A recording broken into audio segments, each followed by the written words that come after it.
So my background lays in architecture. I'm an architect myself, and I really wanted to become an architect since I was a kid.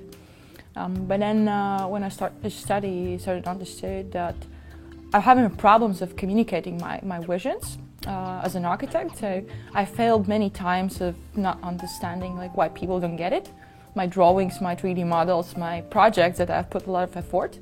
And then I realized that tools that architects use to communicate their visions, their projects, are long gone, and they're super old and from the last century, haven't changed at all. Mm-hmm. And this is how I start to think about virtual reality as a new medium for architects to be able to bring the visions into to people and also to fellow team members.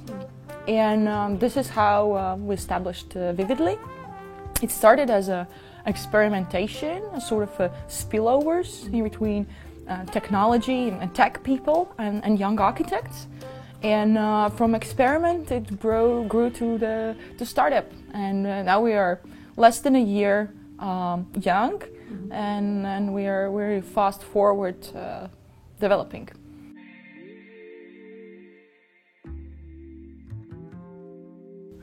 I wouldn't say that's a company that excites you that much, but that sort of atmosphere, that whole vision that enables you to meet so many people that really want to change something in the world.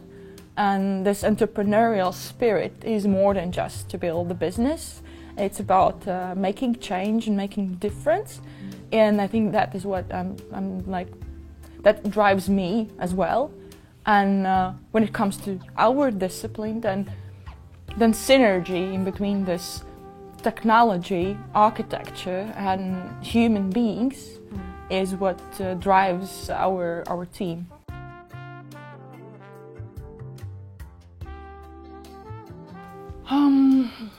Well, there's always not obstacles, but challenges. Mm-hmm. So you have to find a way in how to go around or go through them, and continue to the next phase. And some extent, I sometimes when I have to present like the kickoff of the company and the whole idea, I use a lot like the word we were not the standard startup. We were lucky. But when I start to really think about that, then it was sort of plenty of circumstances and strategic decisions that we made kind of even purposefully, and I guess they were right at the very beginning, and we were in the right atmosphere. Mm-hmm. We were in the right sort of a hub around us, because I didn't have a sort of a startup background before, and basically from architecture I get into the business or startups. So my first step was to understand how the startup environment works. So we went to the co-working, which was design tech co-working, which allowed us to learn to pick up that that vibe, that wave on which we can sort of start our startup. So all the obstacles, all the like kind of challenges, we try to solve through sort of this crowdsourcing opinions and experiences and know-hows and knowledge.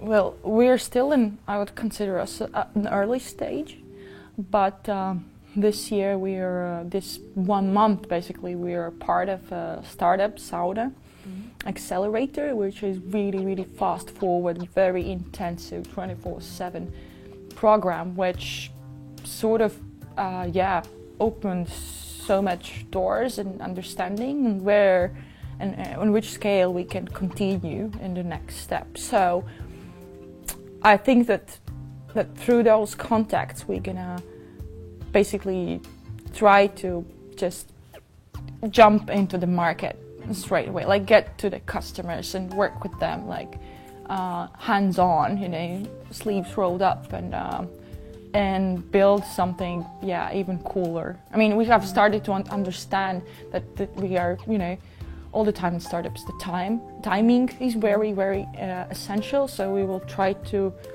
catch it up with the help of our customers. So your company is located in Finland? For startups, the location I think is really not meaningful at all. Yeah. Okay. So we initially come from Riga, and that was our early stage phase up until now. Now we're in Helsinki, and from January we're considering to move to London.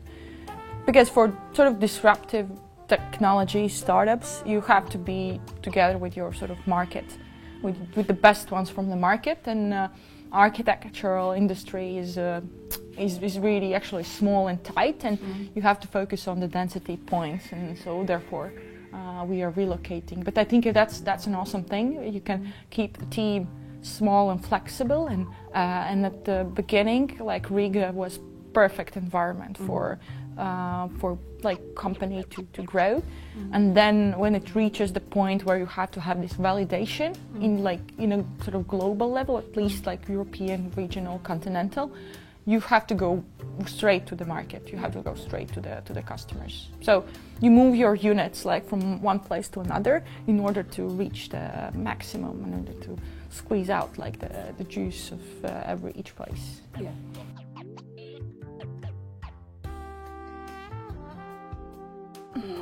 Nothing really that would, affect our early phase. Startup Sauna is quite a lot of this particular investment, but it's been around 8 months since we have got to this point. There were a couple of like boot camp type of like events or programs, but so maybe it allowed to sort of to establish understanding on what is the map of the like startup map, and how do you position yourself within locally as well. But so nothing. We haven't also reached out for that. We are now considering through the contacts. Let's say we have understood that some startups actually are using that kind of support in some or another way, and in some case it could be really, really helpful. But first of all, your first investor is your customer, and that helps you to validate. And this is how you you should make a business. And this sort of in startups there is this huge buzz around, and you've been like dragged into that kind of a cloud. Where there is unicorns and valuations and raising money, but not having a cent in your pocket. So I believe in that kind of, you have to do things that are not scalable, which means basically usual business, in order to understand what to scale. So this is how we also started. We just find the first client to work with. We just knocked on the doors, and I said, hey, we have this technology. So when you have this beautiful architectural building, a concert hall in Liepāja, so we can do something about it. Would you like to take part? Of course they were like, because their values and mindset towards like also being global as a concert hall, as a venue, was ambitious. So it aligned. And that's how we get like a first sort of kickoff. And then also other type of services that we needed. We quite early started to brand our company, because we deal with architects, designers, creatives. So the details matter, and the positioning matter. Although a lot of startups would say you don't need the branding at all, and like after 3 to 4 years maybe you do something meaningful. So we invested in that, and this kind of collaboration with services, because of our way of expressing the vision and the product idea. We sort of shared, the same values, and that's why they were more, welcoming to us, and they were more please us in order to, to make it happen. So that helped us.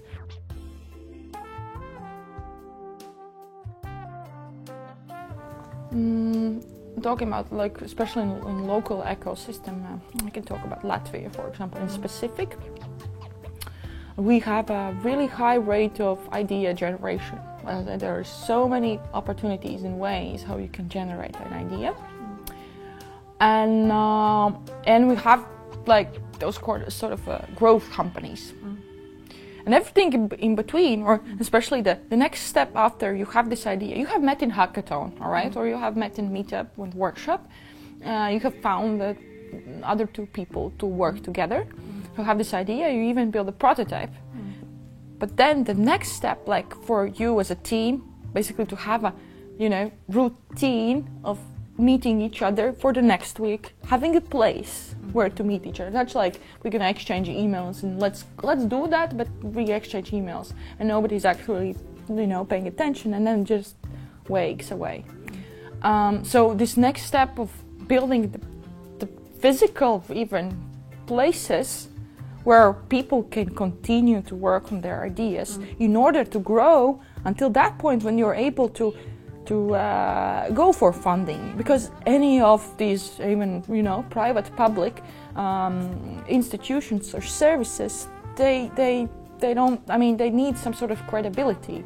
They need to see that it's worth to invest that money, and two guys and one girl after hackathon who have this idea and have no market validation, maybe have some numbers, have something that is working, can't really reach that point, even for a couple of thousand, right? So to cover their working space costs. So I think that's a huge sort of a break where it breaks, and a lot of ideas and a lot of ventures have been just die at that moment. And the second thing is the second thing is the market presence. So of course, for local economy, it's much valuable to have sort of knowledge intensive, a high value added ventures, companies, startups. But these kind of startups usually have this kind of disruptive sort of technology, and perhaps at this moment when they grow, they have a really niche of a market. And in local ecosystems, there is maybe one, two, or even none. I can speak for ourselves. So we are introducing virtual reality for architects. And in Latvia, there's around 2,000 architects.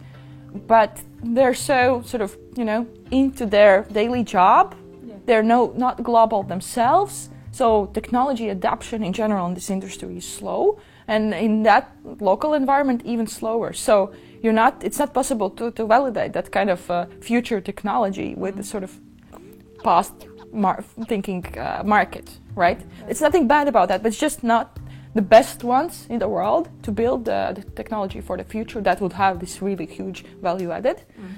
And that may be one, but another thing, the third one, is that, for example, basically we are disrupting construction architecture market. So we are looking into like 10 to 20 years in the future. And I have noticed that me as a startup entrepreneur, having this energy, let's do something, let's innovate. It can bring a lot of value and opportunities. But construction industry is run as a regular business, so they are sort of afraid of that energy, and so basically what I would like to point out is the knowledge gap in between us as young entrepreneurs willing to do stuff and those experienced ones, those really matured businesses who really know the thing, who know how the market works, and they could really contribute to us. But this is not working because of some reason. Because I don't know, you made me as a really young female entrepreneur, right? I can't really please them in that their sort of diplomatic way of doing business in old way. So I just go, and kick the doors and I say, hey, let's do that.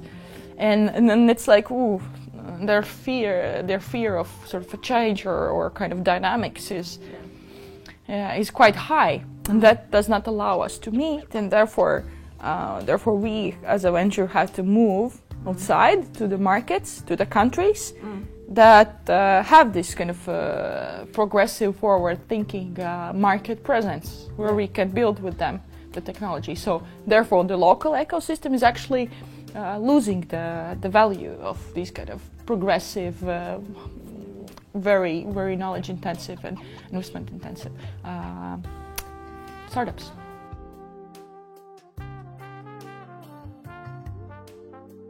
Yeah, no, absolutely. Yeah. That's the first thing you should do. You should just go there and be with those people and just observe that mindset in order to understand. I mean, understand how that thing works, and also, so we grew out from Riga, and startups in Latvia were the community, let's say, that had this global thinking. So me coming from architecture world, I thought, I was disappointed in this sort of, conservative thinking and no global ambitions and so on. So startups is something like super opposite, and that just opens because people are traveling here and there. They're like all the time on the move and bringing knowledge in and out. So this was like the spot where you can just source this kind of global vibe and not like look from to the world like from your perspective on the ground, but actually have the world, in your hands and seeing, okay, San Fran, London, Tokyo, Hong Kong.